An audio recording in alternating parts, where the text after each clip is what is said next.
नमस्कार, मी प्रणिता बोरसे. आपण पाहत आहात TV9 मराठी आणि आता बुलेटिन मध्ये पाहूयात महाफास्ट 100 बातम्या. मुंबईतील दुग्ध विकास विभागाची जागा अदानीच्या घशात घातली. तुकाराम मुंडेंनी विरोध केला म्हणून त्यांची बदली केली. दुग्ध विकास विभागाच्या जागेवरून वडेट्टीवारांचा आरोप. मुंबईतील जमिनी मिंधे सरकार अदानीच्या घशात घालत आहे. ईस्ट इंडिया कंपनीपेक्षा भयानक प्रकार मुंबईत सुरू. आदित्य ठाकरेंची सरकारवर टीका. मनोज जरांगेंच्या सुरक्षेसाठी 4 पोलीस अंमलदार नियुक्त. मंत्री शंभूराज देसाई यांची विधानसभेत माहिती. देशाचे पंतप्रधानच सगळ्यात मोठा बुवा. सरकारकडून भोंदूगिरी आणि अंधश्रद्धांना खतपाणी. संजय राऊतांची पंतप्रधान मोदींवर घणाघाती टीका. भगवे वस्त्र घालणारे भोंदूबाबा असतात का? राऊतांना बाळासाहेबांनाही भोंदूबाबा म्हणायचंय का?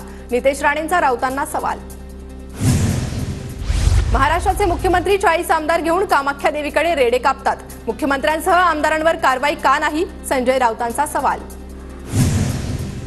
राजकारणात आल्यापासून मी पक्ष बदलला नाही तर माझ्यावरील भ्रष्टाचाराचा एकही आरोप सिद्ध झाला नाही. उपमुख्यमंत्री अजित पवारांकडून व्हिडिओ ट्विट. काकांचा मूळ पक्ष चोरला. पक्ष चोरल्याबद्दल अजितदादांना खंत आणि खेद वाटला पाहिजे. राऊतांची अजित पवारांवर टीका. अजितदादांवर मोदी फडणवीसांकडून भ्रष्टाचाराचे आरोप. त्यावर भाजपनं उत्तर दिलं पाहिजे. अजित पवारांच्या वक्तव्यावर सुप्रिया सुळेंची प्रतिक्रिया. मुख्यमंत्री एकनाथ शिंदे आणि अजित पवार यांच्या श्रेयवादाची लढाई. अजितदादा आणि महायुतीच्या नेत्यांमध्ये धुसफूस. शरद पवार गटाचे नेते शशिकांत शिंदेंची टीका. घड्याळ चिन्ह वापरताना प्रकरण न्यायप्रविष्ठ असं लिहिलं पाहिजे. अजित पवारांच्या व्हिडिओतील घड्याळाच्या चिन्हावर सुप्रिया सुळेंचा आक्षेप. घड्याळ चिन्हाबाबत विरोधकांनी काळजी करू नये. घड्याळ चिन्ह आमच्यासोबत आहे आणि आमच्यासोबतच राहील. अमोल मिटकरींचं सुप्रिया सुळेंना प्रत्युत्तर. विधानसभा निवडणुकीच्या तोंडावर सरकारकडून योजना. महिलांची मतं मिळवण्याचा प्रयत्न. निवडणुकांच्या तोंडावर योजना आणणं म्हणजे जुमला. सुप्रिया सुळेंची राज्य सरकारवर टीका. लोकसंख्या नियंत्रित व्हायला हवी. 2 पेक्षा जास्त मुलं असणाऱ्यांना लाडकी बहीण योजनेचा लाभ देऊ नका. भाजपचे राज्यसभेचे खासदार अनिल बोंडे यांची मागणी. पोलीस भरतीतील विद्यार्थ्यांचं आझाद मैदानात आंदोलन. सुषमा अंधारेंच्या उपस्थितीत 1 दिवसीय लाक्षणिक उपोषण. वय उलटून गेलेल्या उमेदवारांना एक संधी देण्याची मागणी. विधान परिषदेतील 15 सदस्य आज निवृत्त होणार. यातील 3 सदस्य शिक्षक आणि पदवीधर निवडणूक जिंकून पुन्हा सभागृहात. प्रज्ञा सातव आणि जयंत पाटील विधान परिषदेच्या रिंगणात. अंबादास दानवेंचं निलंबन मागे घेण्याबाबत आज निर्णय होणार. मुख्यमंत्री शिंदेंच्या उपस्थितीत होणाऱ्या बैठकीत निर्णय घेतला जाणार. अजित पवार गटातील पदाधिकाऱ्यांची मुंबईत 2 दिवस बैठक. विधानसभा निवडणुकीसाठी विविध सेलच्या पदाधिकाऱ्यांची बैठक. अजित पवारांसह वरिष्ठ नेते मार्गदर्शन करणार.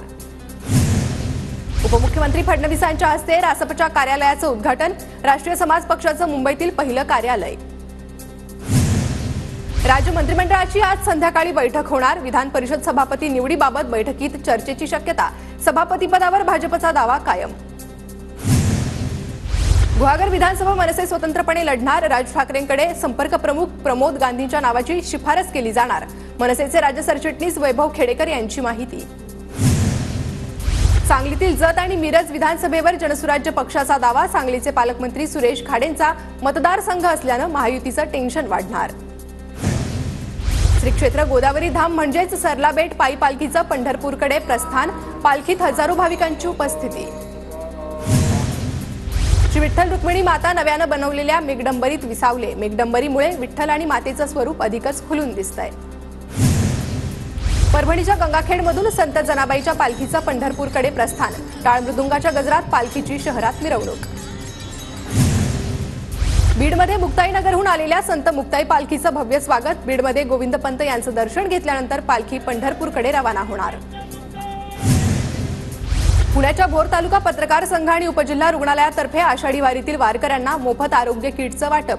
आरोग्य किटमध्ये प्राथमिक उपचारासाठी लागणाऱ्या गोळ्या औषधांचा समावेश.